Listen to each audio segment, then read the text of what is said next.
Alhamdulillah Rabbil Alamin, wassalatu wassalamu ala asyrafil anbiya wal mursalin, Sayyidina wa maulana Muhammadin wa ala alihi wa sahbihi ajma'in, amma ba'd.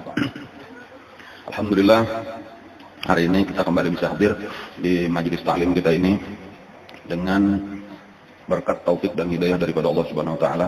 Mudah-mudahan taufik hidayahnya terus diberikan kepada kita, amin ya rabbal alamin. Pada pengajian yang lalu kita sampai kepada kisah penggalian kembali sumur Zam-Zam oleh Abdul Muttalib, kait daripada Rasulullah. Nah, di waktu itu, waktu beliau menggali, menabuk sumur Zam-Zam itu dihalang-halangi asalnya oleh tokoh-tokoh Quraisy. Nah, karena ini menabuk di tempat terbuka lah, tempat orang tawaf. Nah, apalagi itu di antara dua patung yang disembah oleh orang kafir Quraisy, yaitu patung Isaf dan Nailah. Andang mahalang-halangi manahani ulang kurang nang hendak mencegah ini ma'arak nih mahalawan, cuma saya ikung aja anak sidin yaitu Al-Haris ngarannya, Al-Haris. Lalu pada saat itulah merasa akan ketika sudah digali sumur Zam-Zam malah orang berabot hendak menyemani ulang merasa akan kesulitan. Disitulah Abdul Muttalib itu berdoa, mudah-mudahan diberi Allah anak nang banyak dan zuriat nang banyak supaya kena ada pembela. Dan sampai bernazar, ya Allah, apabila pian bari ulun anak sampai 10 laki-laki, maka salah satu daripadanya akan ulun korbankan, akan ulun sembelih. Kayak itu nazar. Tanda terima kasihnya jadi bang lagi itulah. Jadi kayak itulah tadi bernazar. Sesudah itu apalagi usahanya pulang dan berdoa bernazar tadi. Dia kawin pulang, tapi pulang usahanya. Ini bini nang ini tadi saya hitungannya anak ya Allah Al-Haris. Nah, lalu kawin pulang dengan beberapa orang perempuan. Lahirlah beberapa orang anak di binian lakian anaknya. Nang ke-10 lalakian itu ngarannya Abdullah. Nah, kayak itu aja tuh. Jadi walhasil beberapa tahun, puluhan tahun kemudian, nah, lengkaplah anak lalakian 10. Nah, ternyata Abdullah inilah yang paling bagus. Rupanya paling bagus, kelakuan paling bagus, dan paling disayangi. Yang kelihatan orangnya paling cerdas. Karena memanglah, mulai Abdullah, kemudian ke atasnya Abdul Muttalib, ke atasnya lagi Hashim, ke atasnya Abdul Manaf. Itu setiap orang yang di dalam tulang belakangnya atau sulbinya itu mengandung nurnya Rasulullah, itu nampak menonjol dibanding dengan orang-orang yang sezamannya.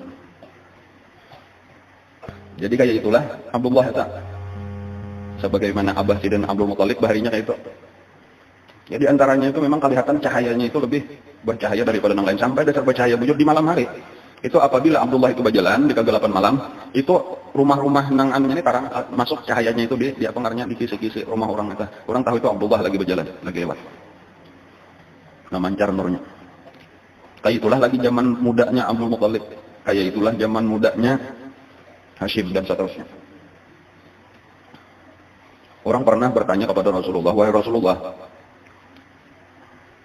waktu Nabi Adam di surga, malaikat-malaikat itu disuruh sujud lawan Nabi Adam. Pian di mana? Ada orang bertakun kayak itu lawan Rasulullah. Ujar Rasulullah, akulah yang berada di tulang belakangnya Nabi Adam. Nah, jadi waktu malaikat sujud lawan Nabi Adam itu karena aku ada di sulbinya Nabi Adam. Dan akulah ajaran Nabi kita yang berada di sulbinya Nabi Nuh waktu di atas perahu. Dan akulah yang berada di sulbinya Nabi Ibrahim waktu dilemparkan ke dalam api lalu apinya menjadi dingin. Angka itulah terus berpindah sampai kepada Abdullah.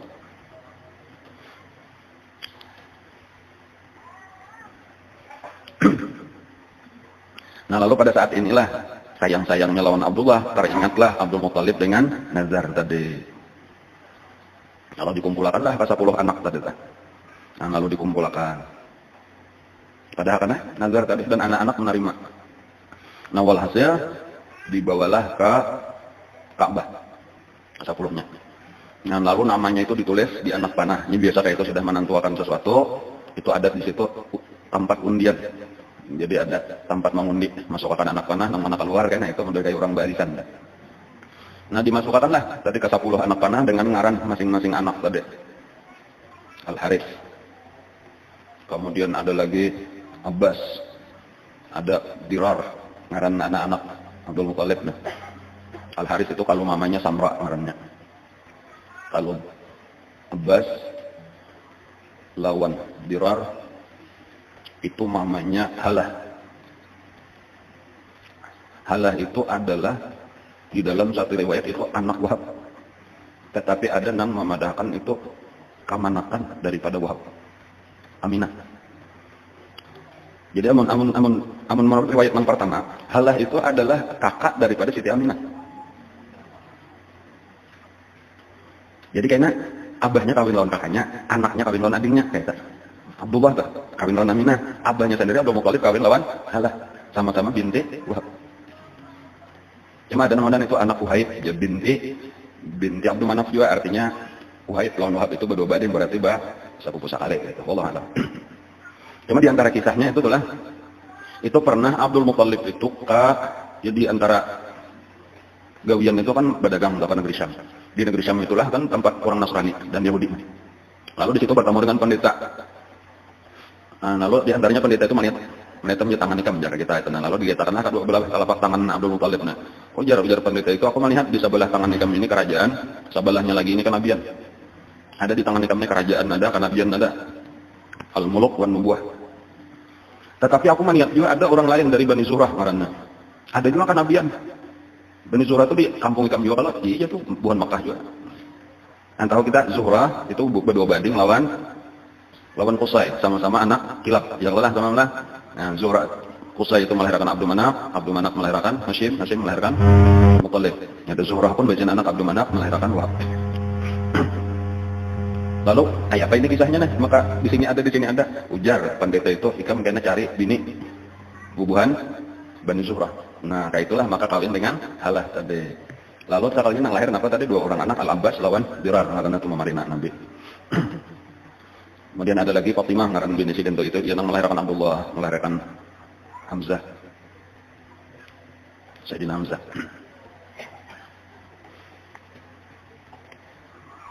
Abu Talib kata, melahirkan Abu Talib. Jadi Abu Talib itu lawan Abdullah itu berdua badin satu masa Abah. Walhasil tadi ketika sudah sampai 10 lalu diundi, maka yang keluar adalah Abdullah. Paling anom ini lagi nih, paling muda.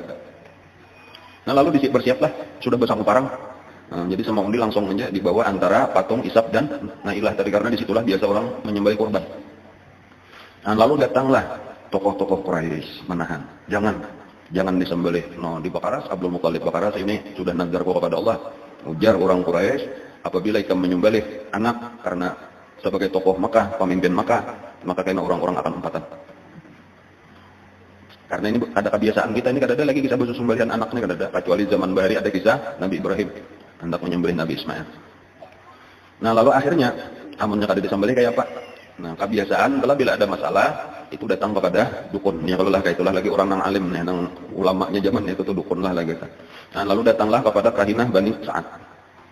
Nah, lalu dibawa ke situ. Ringkasnya jawabannya dukun itu tadi, ujarnya berapa tebusan pembunuhan di tempat kalian. Artinya ada orang dibunuh lalu ditabus, itu berapa tebusannya? Ujar 10 ekor unta. Nah itulah jawabannya, sembelihlah 10 ekor unta. Kemudian undi pulang di anu pulang cabut anak panah. Apabila nang keluar ngaran Abdullah, berarti diterima sudah pengorbanan 10 unta. Tetapi apabila keluar unta pulang tulisannya, tambahi lagi 10. Teruslah sampai keluar unta. Kata tetap paling. Bila inya ngarannya Abdullah, itu berarti harus ditambahi untanya. Bilanya unta, nang tulisan tambahlah untanya, bagi-bagi kepada fakir miskin, selesai. Nah walhasil kayak itulah tadi sepakat. Kalau berikan ke Makkah, itu di Yathrib sudah di Madinah, entah panditanya. Nah, lalu dimasukkanlah tadi unta sebuting tulisannya Abdullah sebuting.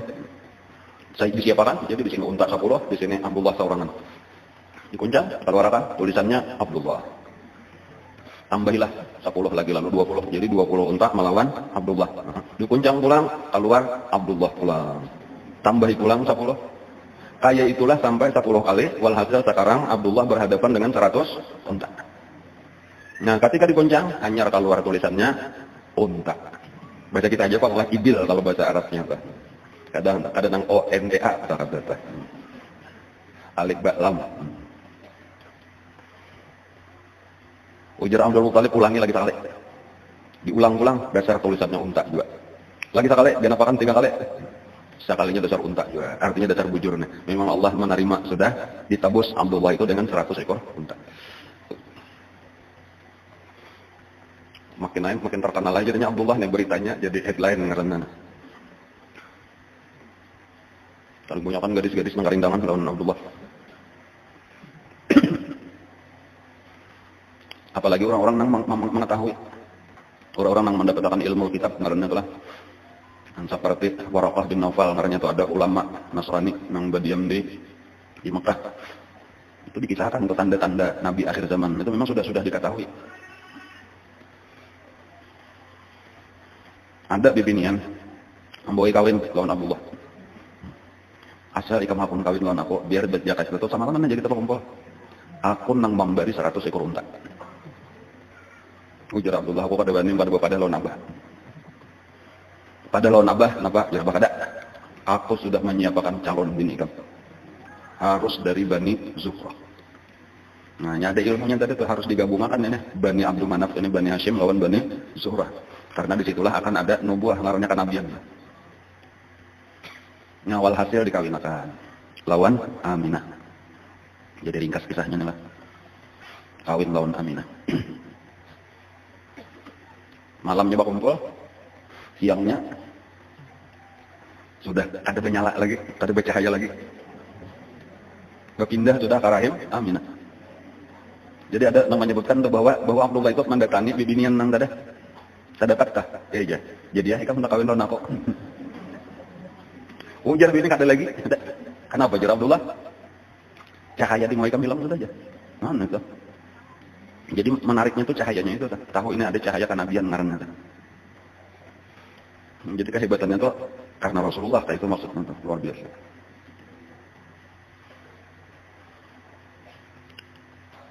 Kurang lebih 2 bulan Nabi di dalam kandungan. Lalu Abdullah itu 4 rombongan orang Mekah pergi berdagang ke negeri Syam. Nah, lalu 4 berdagang, ada yang meriwayatkan ampahannya, ada yang dan bulikannya, walhasil sampai di Madinah garing. Nah, lalu tinggallah di Madinah. Ada keluarga di Madinah.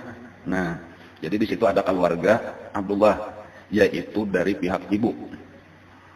Dari pihak ibu itu maksudnya kuitan dari Abdul Muthalib, berarti bubuhan paninian seorang gitu.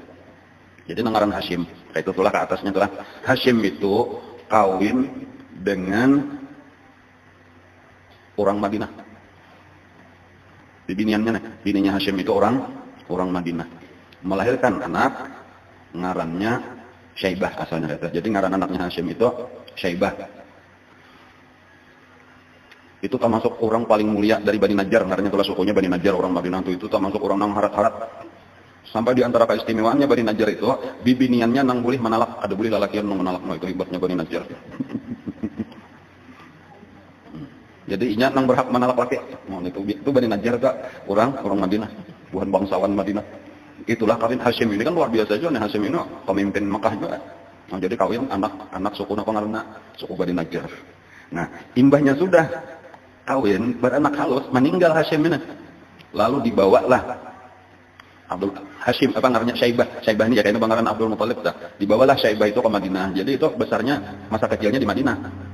Nah, lalu ketika sudah mulai remaja, datanglah Muthalib. Namanya Muthalib itu anak daripada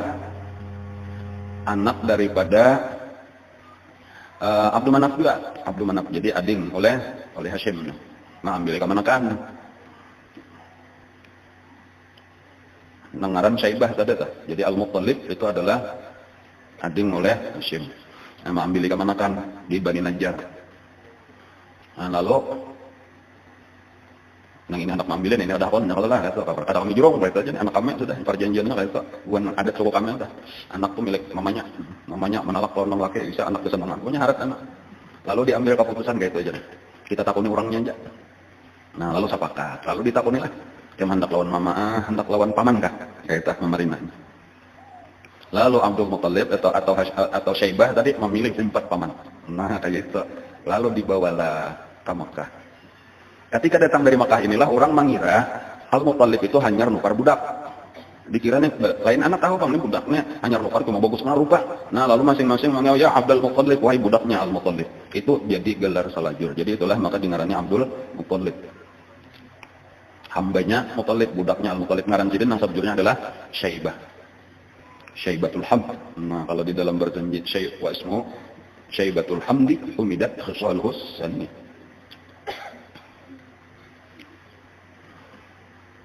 Jaring tadilah Abdullah lah. Nah, lalu dirawat di Bani Najjar itu tadi selama sebulan kurang lebih. Al-Haris mendatangi hendak menjemput nih. Salajur menjenguk sekali sampai ke Madinah, ternyata Abdullah sudah meninggal. Dikuburkan di Madinah.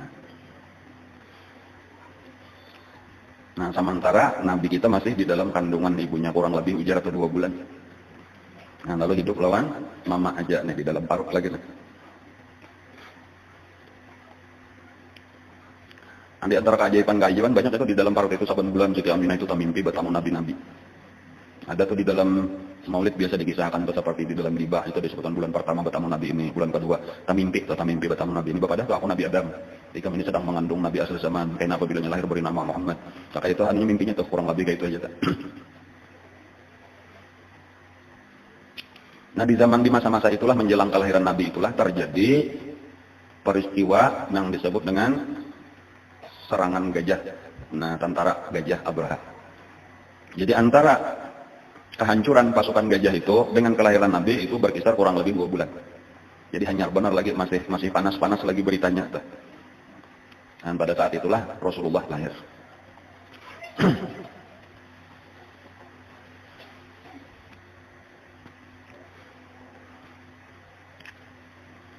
Banyak kejadian-kejadian yang luar biasa.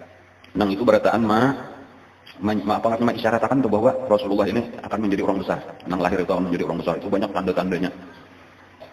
Di antaranya nang terkenal lah berguncangnya istana Raja Kisra, Raja Persia. Bergoyang. Dan sempat runtuh itu beberapa tihang nang genal-genal rabahan. Patung-patung tajungkangan. Nah, bahan disebutkan itu ada 14 tihang nang genal itu rabah. Kemudian di situ ada juga api yang biasa disembah oleh orang Majusi, yang terus dijaga supaya jangan padam. Dan itu sudah 1000 tahun. Kada biasa saja. Nah pada malam hari itu saja.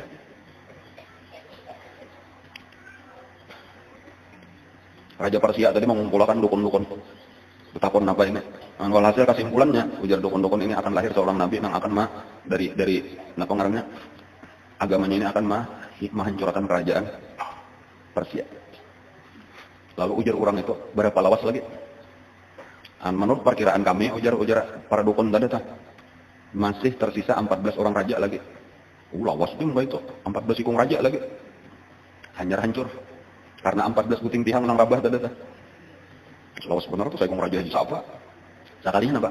Sekalinya imbas berita itu nangaran silih berganti raja itu 1 mat ada nang berapa bulan yang berganti, berapa bulan mati aja ganti. Di dalam tempo 4 tahun itu 10 raja sudah anak berganti. Dan jadi pas saja sisa 4 orang itulah yang terjadi di zaman Rasulullah. Habis Kisra itu kan di zaman Sayyidina Umar. Dan diselesaikan di zaman Sayyidina Utsman, habislah seluruh kerajaan Persia itu menjadi negara Islam. Dan itu tepat raja ke-14.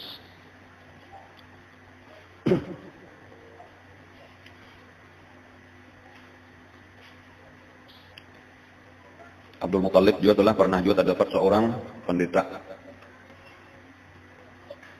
Nasrani. Nah, mengisahkan bahwa di negara Ikam, karena di daerah Ikam itu akan lahir seorang nabi. Ujar Abdul Muthalib ini bersama 4 orang, jadi berempat, kita bersama 3 orang kawan. Siapa ngarannya? Ujar pendeta itu kalau di dalam kitab suci kami ngarannya Muhammad. Jadi sampai kayak itu di dalam Taurat ada, di dalam Injil ada, lengkap tanda-tandanya. Nah lalu ketika bulik itu, masing-masing berempat itu berniat, aku bila berisian anak lalakian umarani Muhammad. Nah, nang 3 orang ini, kebetulan berisian anak lalakian. Jadi barataan ketiganya di ngarani Muhammad. Cuma Abdul Muthalib nang kadada melahirkan anak lagi. Tetapi cucu nang lahir. Nah anak daripada Abdullah, anak terakhir tadi. Nah, karena Abdul Muthalib ini tua, lebih 100 tahun umur. Lalu anak tadi lah, tapi melihat tanda-tandanya bahkan nang inilah kayaknya nang akan menjadi nabi itu sudah kelihatan aja ciri-cirinya. Siti Aminah itu berkisah waktu lahir, termasuk Syafa ngaranna bidannya itu cahaya itu terang. Sampai kelihatan usul Rum, istana-istana Romawi, kelihatan istana-istana Persia itu kelihatan. Mulai di rumah terangnya dah. Belum lagi keistimewaan nang lain, kalau nang kadada orang di zaman itu tah, wulidah maktunan. Masruran, makhulan. Maktunan dari basitan, sudah bersunat. Masruran itu kada berpusat, kada bertali pusat, pacol sudah. Makhulan, bercelak mata.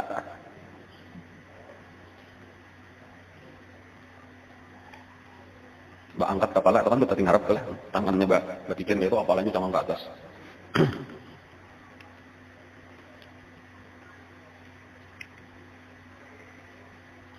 Nah lalu dingarani tadi Muhammad. Yang dibawa ke Ka'bah, lalu diumumkan lawan orang yang ada di situ. Nah ini cucuku lahir, ngarannya Muhammad.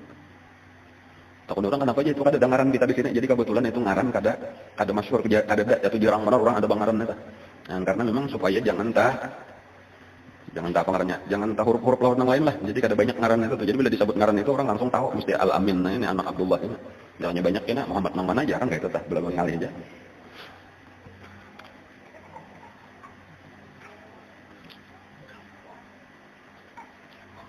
Kurang lebih seminggu. Nah itu kayaknya hanya dibawa oleh Kalimatus saja. Sebelumnya itu sempat menyusup pertama lawan Mama Sidin. Kemudian diantaranya juga nang menyusui ada Suwaibatul Aslamiyah ngaranna budak daripada Abu Lahab. Kebetulan ada di situ. Bahkan disuruh oleh Abu Lahab tuh sakit parut pernah datangnya kan. Nah, lalu didatangi. Parat melahirkan maksudnya. Adapun selama mengandung itu kada pernah merasakan berat, kada pernah merasakan uyuh. Itu salah satu keistimewaan uyuh jaraminah la ajidu sekalan. Aku kada pernah merasa berat kada. Kayak parut timpes gitu, kada kerasaan. Yang itulah nang dimerdekakan oleh Abu Lahab. Karena Abu Lahab itu mendapat keringanan di dalam kubur kisahnya dah. Itu dan sanaknya seorang yaitu Sayyidina Abbas, tamimpi. Kayak apa keadaan ikam wahai Abu Lahab di dalam kubur? Ini kan termasuk nang melawan Nabi luar biasa memusuhin. Ujar Abu Lahab, sejahat-jahat keadaan, artinya kehabisan sakit. Kecuali setiap malam Senin aku mendapat keringanan, keluar banyu di sela-sela jariku, lalu aku minum dan tahan aku kada haus selama seminggu. Berkat aku gembira memerdekakan budak di hari kelahiran Rasulullah. Itu nang diambil pelajaran oleh ulama-ulama tuh. Orang kafir nang memusuhi Nabi tuh, ya tuh gembira dengan maulidnya Rasulullah, ya tuh dapat syafaat, nah keringanan. Apalagi orang Islam nang bemulutan, nang katujuh bemulutan, hapon habis duit pulang berapa juta gasan bemulut misalnya tuh. Insyaallah berkatnya tuh luar biasa. Kayaknya mulai di dalam kubur kayaknya merasakan.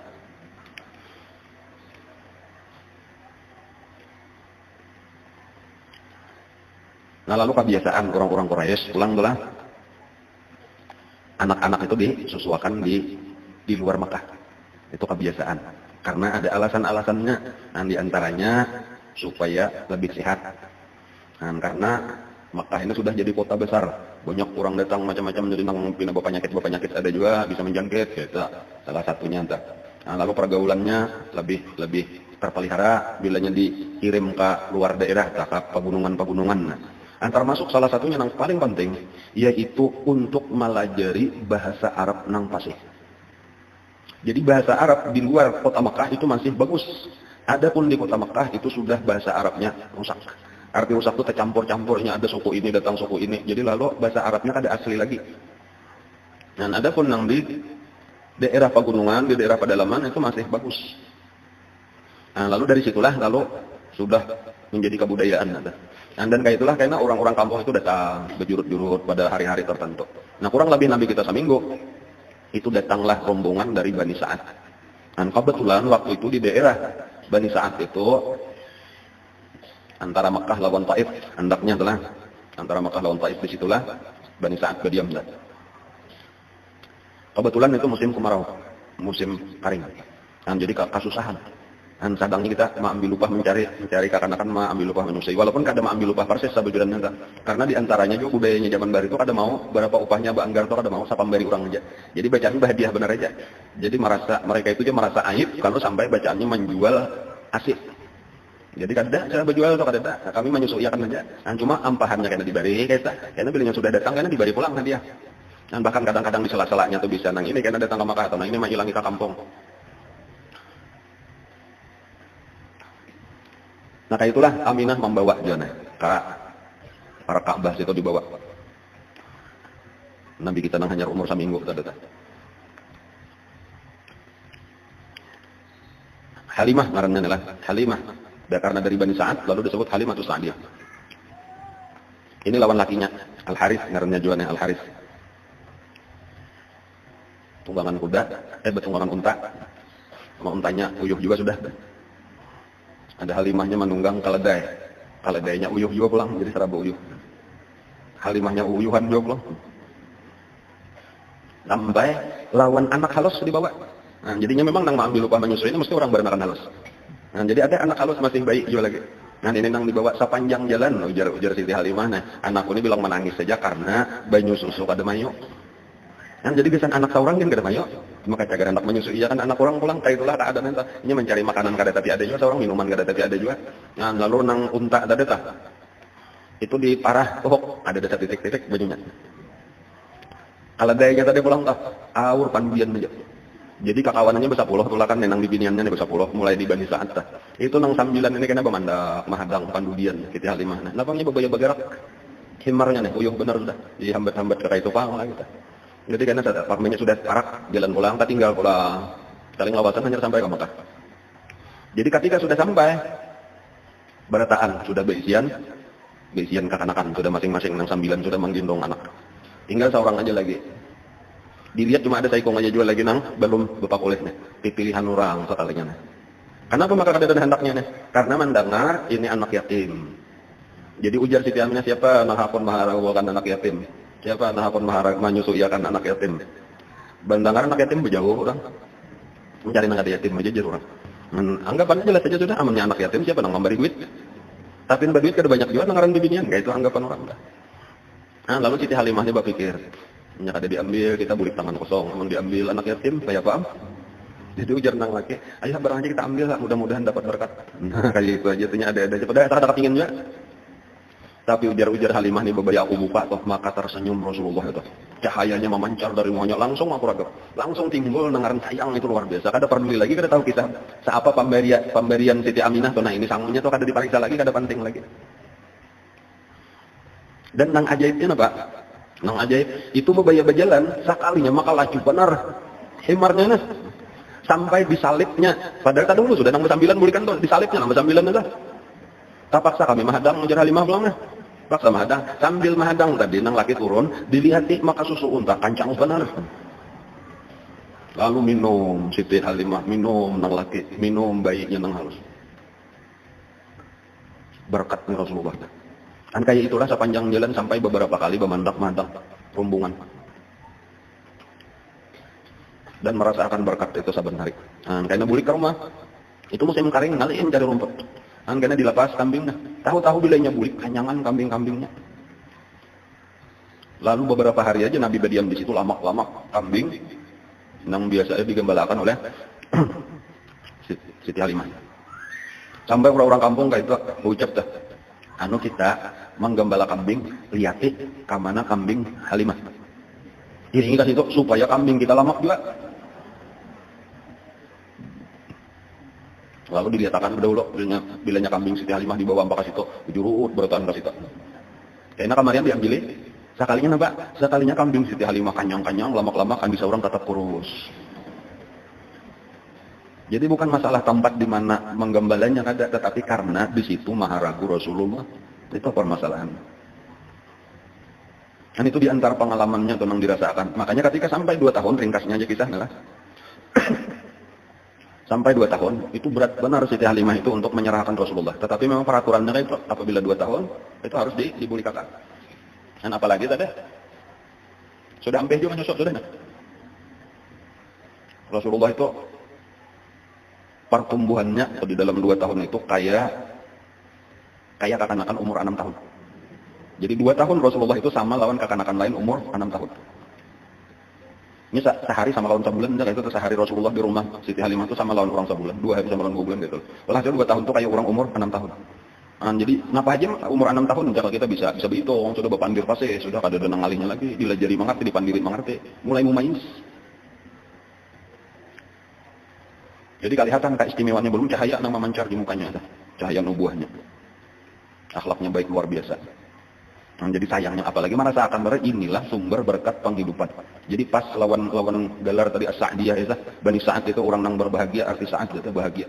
Dasar membawa kebahagiaan wujud. Jadi makanya sudah 2 tahun di atar, itu dipandiri pulang Siti Aminah. So, izinkan ini kami menambah, membuliki pula, ngarannya dibawa bulik pulang.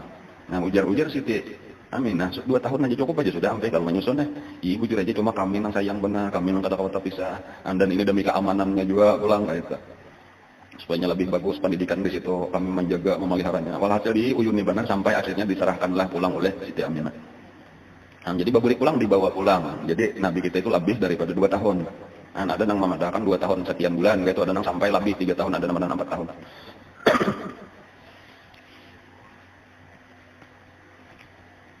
Nah dikembalikannya pulang lawan Siti Aminah. Itu ketika terjadi satu peristiwa yang mengejutkan. Ketika Nabi kita dengan anak-anak Siti Halimah Sa'diyah ini bermain-main gitu. Itu tiba-tiba datang 2 orang laki-laki. Berpakaian putih-putih. Orangnya putih bersih, pakaiannya putih-putih bersih juga. Lalu ditangkap oleh nang berdua ini Nabi kita, lalu dirabahkan. Lalu dibelah dada sedikit. Lalu dikeluarkan jantungnya, hingga itu dibelah pulang jantungnya, lalu dikeluarkan darah nang hirang nang ada di dalam jantung. Lalu ditutup jantungnya, lalu ditutup dadanya. Lalu dibasuh dari jantungnya, lalu itu ditutup, dimasukkan lagi, lalu dadanya ditutup lagi. Lalu nang dang-sanak ini bukahan, takut-takutanan melihat itu tadi balapur lawan abah, lawan mama balapur. Lalu segeralah didatangi. Sekali didatangi Nabi kita sudah duduk dalam keadaan pucat, gemetar Nabi kita. Cuma nang 2 orang laki-laki tadi kada ditakutnya apa nang terjadi. Pada persis sebagaimana nang dikisahkan tadi. Datang 2 orang laki-laki, lalu mereka merabahkan ulun, lalu dada ulun dibelahnya. Ujar Sayyidina Anas bin Malik, aku masih melihat ujar Sidin bakas ada belahan atau di dada Rasulullah. Kan 2 kali Nabi kita dibelah lah. Kayaknya hendak serameret kan ada pulang sekali pulang dibelah. Udah kayak kita udah kayak kunat, kemudian enggak ada bekas orang operasi. Cuma langsung waras. Nah lalu timbul ketakutan di dalam hati orang tua angkatnya ngarannya menyusui ini Halimah lawan Al-Harits. Lalu diatarakan pulang ke Mekah. Nah itu jadinya tabulik pulang. Nang ini mengajukan jalan Siti Aminah. Kalau sama malam mikir meminta-minta. Sekalinya maka diatarakan pulang. Nah lalu dikisahkan keadaannya itu tadi. Ujar Siti Aminah, kamu takutan kalau itu adalah syaitan atau jin? Iya kami takutan kalau apa-apa.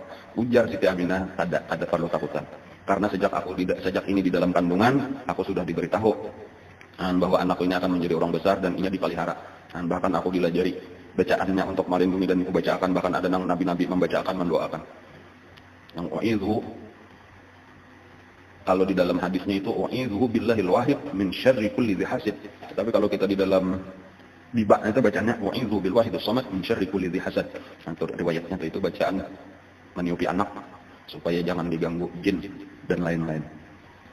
Wa'idhu bil wahidus samad min syarri kulli dhi hasad. Wa'idhu bil wahidus samad min syarri kulli dhi hasad. Jadi sudah dibacakan ujar Siti Aminah, nah kada bertahan apa-apa lagi dan memang kada apa-apa.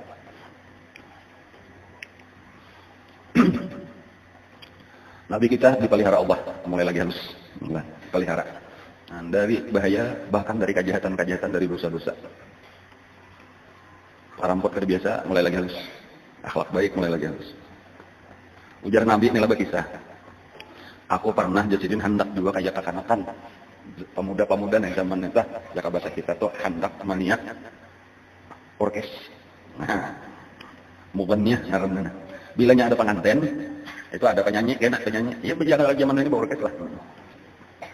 Jadi sore hari, kayak itu adalah aku kepada lawan kawan.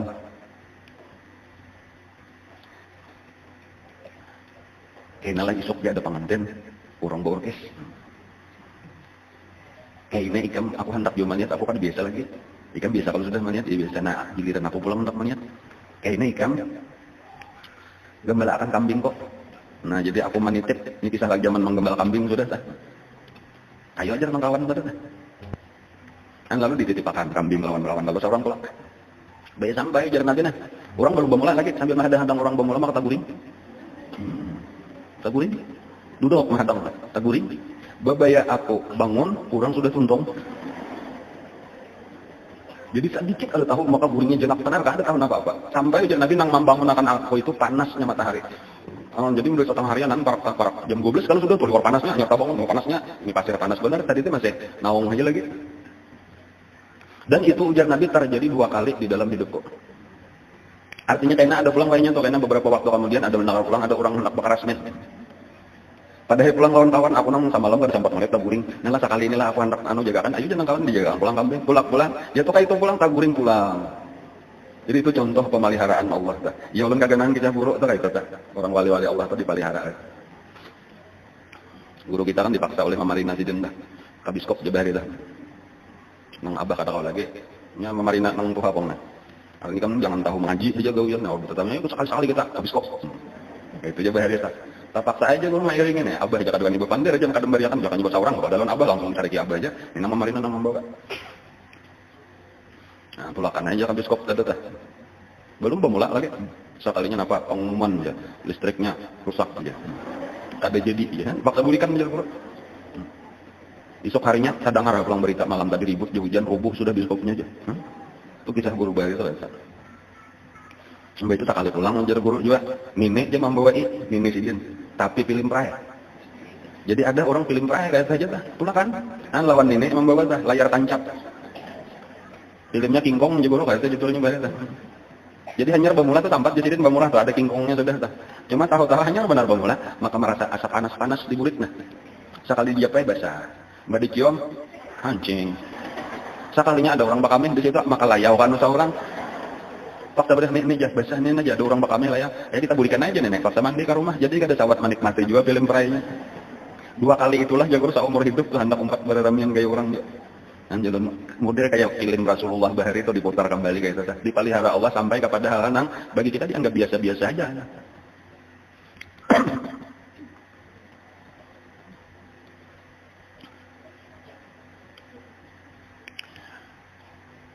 Di antara peraturan orang Quraisy lah. Nya agama sarah hendak pang ada di kitab suci. Jadi karena bila nyenang tokoh-tokohnya ada pemikiran diulah jadi peraturan sarah hendak menambah hukum. Nah di antara peraturannya itu kan yang dahulu itu wajib berisian patung berataan tiap daerah. Cuma syaratnya patungnya masih diambil di batunya yang berasal dari kota Mekah. Kalian itu peraturan itu. Nah, lalu itu bilang setiap orang tawaf itu wajib memakai pakaian yang berasal dari Quraisy. Apabila kada ada berisian, wajib nukar. Bila kada kawan nukar, berarti lanjang makalahan. Dan kayak itulah kehabisannya banyak nang susah nang kada kawan nukar, hendak tawaf berarti lanjang. Nah, ada nang memadahkan bilanya siang lalakian, malam bibinian. Ada juga bisa aja campur, bisa juga tak. Walhasil kayak itulah dan akhirnya karena kalawasan lalu berarti lanjang tawaf itu dianggap biasa.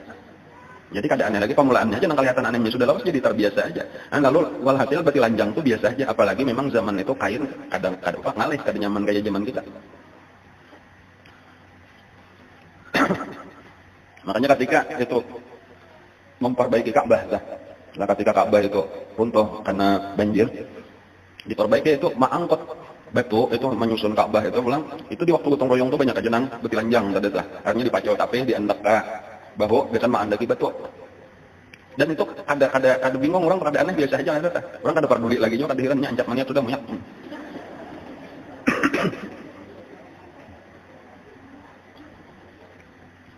Nah Rasulullah jadi betapa. Lalu diandak di bahu nih. Batu tadi tuh habang bahu sidin gitu nah. Lalu ada Mamarina Sidin. Zubair ngaranna.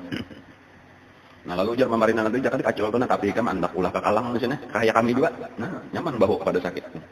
Lalu diandak Nabi betul. Lalu hanya hendak memacul tadi anu nih tapeh tah. Langsung rabah Nabi kita lalu siup. Sesudah sadar ada nang betakun lawan Nabi kenapa? Sekalinya dia Nabi aku mendengar suara jangan dibuka aurat. Jika seorang Nabi kada pantas calon Nabi ini membuka aurat. Jadi Nabi sampai membuka aurat walau di zaman jahiliyah itu kada pernah. Itu bentuk-bentuk pengaruhnya pemeliharaan Allah kepada Nabi kita. Jadi mulai lagi halus dipelihara oleh Allah. Sampai karena menjelang kenabian Sidin apalagi sesudah menjadi Nabi. Karena di waktu menjadi Nabi itu salah satu sifat yang wajib bagi Nabi yaitu amanah. Amanah itu adalah terpelihara daripada mengerjakan dosa besar ataupun dosa kecil. Sebagaimana sudah kita pelajari. Hidup Rasulullah tadi Nabi kita itu dengan Mama Sidin. Sampai berumur 6 tahun. Ketika berumur 6 tahun, maka Mama Sidin berniat membawa Nabi kita ziarah ke kubur Abah di Madinah. Lalu tulakan dengan seorang budak perempuan peninggalan Abah Sidin. Jadi ini budak milik Nabi sebujurnya. Tetapi Nabi masih halus ini peninggalan Abah seorang dalam parut. Abah ada meninggalkan seorang budak perempuan namanya Ummu Aiman. Jadi tulakanlah lawan Ummu Aiman ini. Nah, lalu ziarah ke kubur Abah Sidin dan sempat bermalam di keluarga Abah Sidin tadi, yaitu Bani Najjar. Dan sempat beberapa malam di situ. Itulah yang Nabi mengisahkan bahwa Sidin hijrah ke Madinah itu bukan pertama kali ke Madinah karena Sidin pernah sudah ke Madinah itu lagi kekanakan halus. Bahkan ujar Nabi aku sempat belajar bakunyong aku di sini.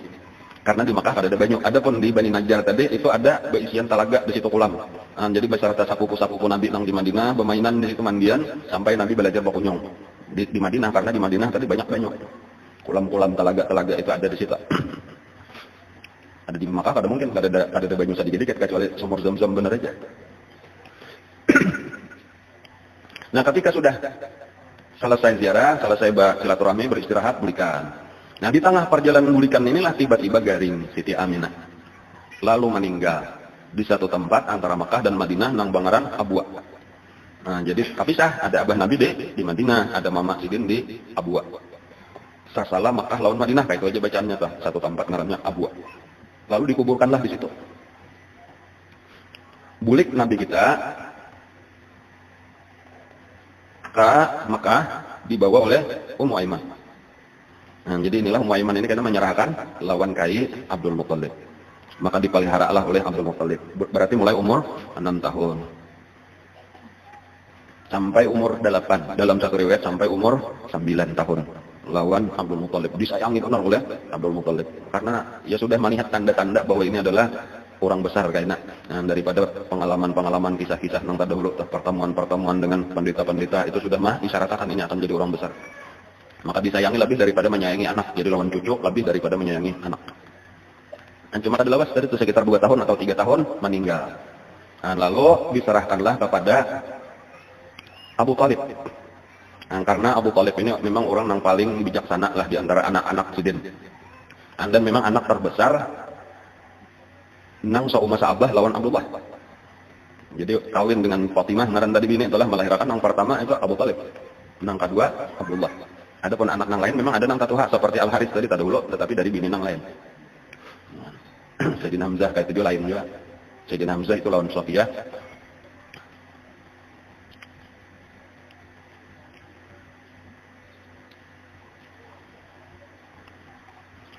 Nah sesudah meninggal Abdul Muthalib lalu diserahkan lawan Abu Thalib, lawan Mamarina. Hiduplah Nabi kita lawan Abu Thalib. Dan cuma permasalahannya Abu Thalib ini adalah orang yang susah. Jadi dari segi materi kurang. Sementara anak Sidin banyak. Nah, tetapi tetap sayang benar lawan Rasulullah. Di antara pengalaman lawan Rasulullah tadi itu yang pertama Rasulullah mulai saat itulah sudah mulai menggembalakan kambing. Jadi menggembala kambing ketika hidup lawan Abu Thalib. Tujuannya membantu. Jadi karena upah sebulan-sebulan itu bagian orang itu diserahkan lawan Mamarina tadi. Jadi supaya jangan terlalu memberitakan Mamarina. Di antara akhlak yang dikenal yaitu selama Rasulullah lawan Abu Thalib. Abu Thalib tadi pertama orang miskin, kemudian anak banyak. itu apabila makan makanan berabut-rabut. Nah, itu berabut-rabut. Ini makanannya kadang banyak, kurangnya banyak. Jadi berabut-rabut bilanya makan, bilanya makan. Lalu Rasulullah di situ akhlak tidak kada pernah umpat berabut makanan. Dan selalu mahadang. Bilanya ada sisa orang hanya sidin makan. Lalu terjadi beberapa kali nang Nabi kita itu ada makan sama sekali karena habis. Jadi sudah orang datang orang belum makan habis, kada makan. Kayaknya isok-isok bisa pulang kayak itu pulang, kada makan. Dan itu terjadi beberapa lama sampai akhirnya diketahui oleh Abu Talib.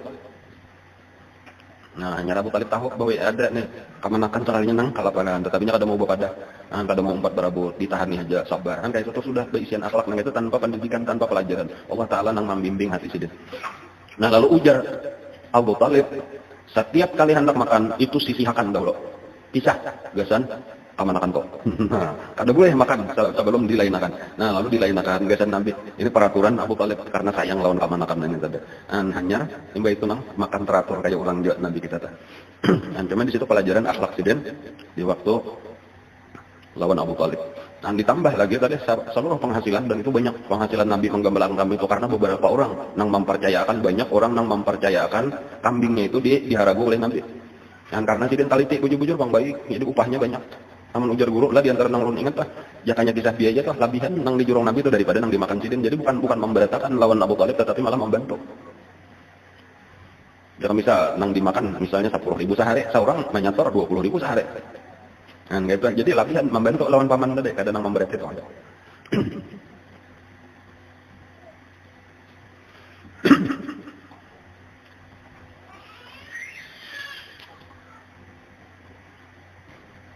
Kadang sedikit lagi lah pengalaman Nabi. Di antara pengalaman Nabi kita, sekitar umur 12 tahun lah mungkin lah, itu 4 berdagang ke negeri Syam. Nah, mendangani Mamarina berdagang. Cuma di tengah jalan, nah itu bertamu lawan pendeta Buhairah, orangnya Ar-Rahib.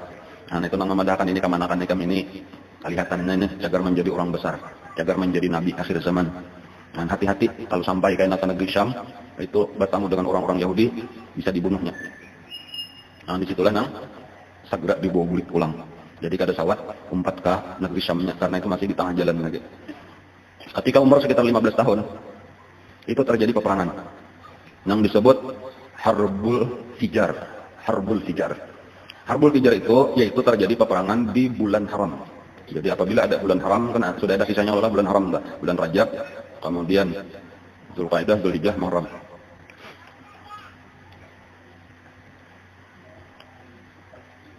Ada peperangan antara orang Quraisy lawan suku yang lain. Nah, lalu suku yang lain itu menyerang, itu lalu orang Quraisy sebenarnya cuma membela diri benar aja. Suku Hawazin kalau tidak salah adalah suku Hawazin itu di daerah Taif juga. Itu nang menyerang. Nah, lalu membela diri. Itu Nabi kita umpat. Jadi kalau umur 15 tahun umpat, tetapi sekadar pembantu. Ujar Nabi, aku umpat membantu menyiapkan anak panah bagi paman-pamanku di dalam perang Fijar. Itu jadi tugas Nabi menyiapkan anak panah. Nah, jadi bila sudah siap jurong paman-paman nang bakal memarina Nabi nang sambilan ikong nah. Nah itu nang bergabung lawan suku Quraisy. Kemudian itu lawas terjadi peperangan itu dah. Nang silih berganti banuna ini menang gitu tah. Sampai akhirnya terjadi perdamaian, gencatan senjata, perdamaian, dan Nabi pun umpat juga di perdamaian itu pun Nabi umpat juga pula. Nah, jadi itu pelajaran aja kesan kehidupan Nabi. Nah, kayak apa strategi peperangan, kayak apa cara mengadakan perdamaian, gencatan senjata. Itu pengalaman-pengalaman Nabi kita sebelum kenabian sidin. Nah berarti sekitar 20 sudah umur Nabi lah. 25, kenapa nang terjadi? Kawin kayaknya dengan Siti Khadijah. Nah tapi kayaknya aja insya Allah kita, minggu kayaknya aja pulang kita berkawinan ya Allah. Jadi hari ini sebetulnya panjang biasanya mulai sebelum kelahiran ya Allah. Nah, sampai kelahiran Nabi, nah, sampai masa kecil, masa remaja sidin, dan itulah nang terjadi. Mudah-mudahan apa yang kita kisahkan ini bermanfaat. Al-Fatihah. Nabi Alhamdulillah. Iya kan alhamdulillah.